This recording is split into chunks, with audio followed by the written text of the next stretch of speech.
Small boats filled with sailors singing and shouting sailed into Boston Harbor early one morning. They lined the pier with pride and enthusiasm as their words and song echoed to the city. The chief selectees had arrived.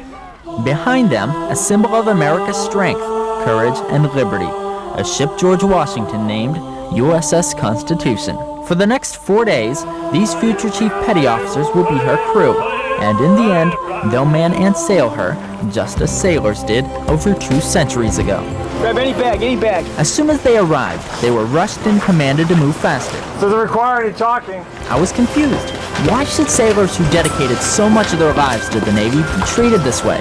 You will go through 4 days and 4 nights of rigorous training.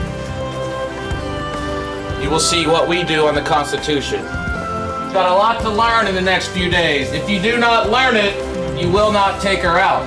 Do you understand? Yes, sir! I'm a Chief Petty Officer of the United States Navy.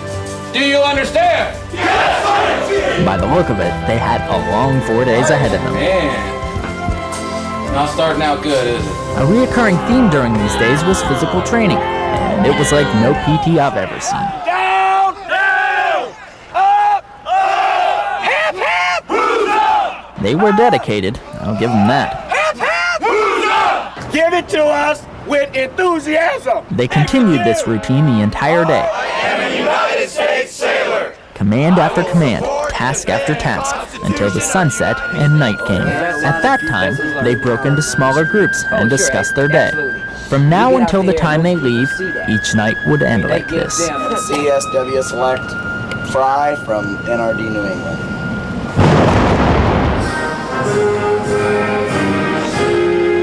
Morning came sooner than they expected, and before they could even recall falling asleep, they were standing on the main deck for morning colors. But their motivation didn't decrease from the previous day like I expected.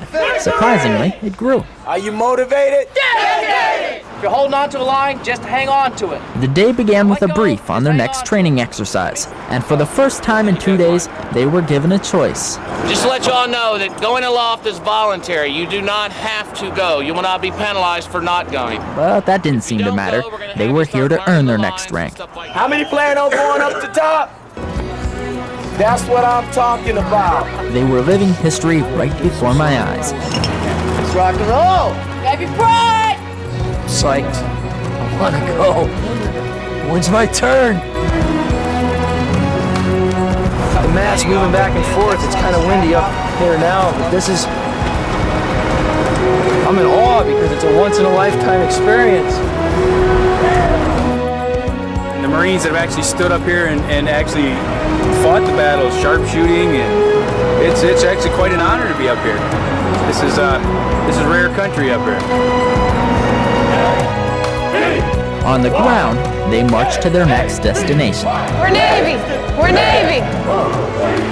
Very good. This is very good. You wake everybody up that was sleeping. That's right. Get them up. Gotta go to work.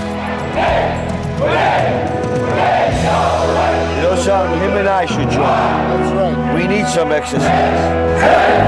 I've learned a lot today about Navy tradition and heritage, and I'm actually living it. There's a saying I heard at least a dozen times during my time in Boston. If you don't know your past, And if you don't know where you've been, you don't know where you're going. so what better place to bring the selectees than to Bunker Hill? And this site where a monument was built has become a symbol to very different people. And probably one of the most compelling symbols this monument has taken on is a symbol of unity. Fire! It won't be long till I'm gonna need somebody to lean on. By the second night, I saw a big difference in the group. It's hard to explain, but there was definitely a change. When we first came here, we didn't really know the rules. It was back to boot camp, and that's kind of hard to do when you've got 14 years in the Navy. And for all of us to get together and work together as a team, it didn't take very long to do that, and it's just increased every day. The next day, they marched downtown through Boston streets to visit some old friends. They talked of war and their families, and they gave advice, words of wisdom. You start off high in the day, You'll never get as low as if you started off low. Always wake up with a smile. It's a frame of mind. Great. Happiness is the mind, gratitude. It's a little thing I go by. When they returned to the ship, the training continued. These guns will crush your feet. It is very important that you listen to your gun captain. It's like 15 different cannons up on this thing, all of them going off at the same time. It's very hard. I think they had it very hard. The ship rocking, these things are 3 tons, and these things are rocking back and forth. The waves running, they're being fired at the same time. It was real hard. It still gives us an appreciation of what we have today. By the next morning, it was time to pack up. Their training aboard Old Ironsides was almost complete. I learned a lot here in Boston. It all came together by the final morning, for me, and most importantly, the Navy's future chiefs. Teamwork is so important, and that's the number one thing that I'm learning up here. I got teamwork and taking care of people and leadership. I learned it all. It's great. It was an honor to witness just a fraction of the chief's initiation. It wasn't until then that I realized just how important the chief really is to the Navy, and how the chief is the backbone of the Navy. You're the pinnacle of the enlisted rank.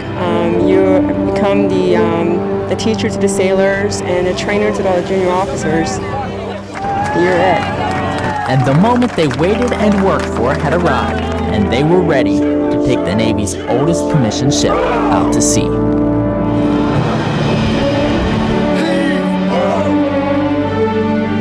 Ready.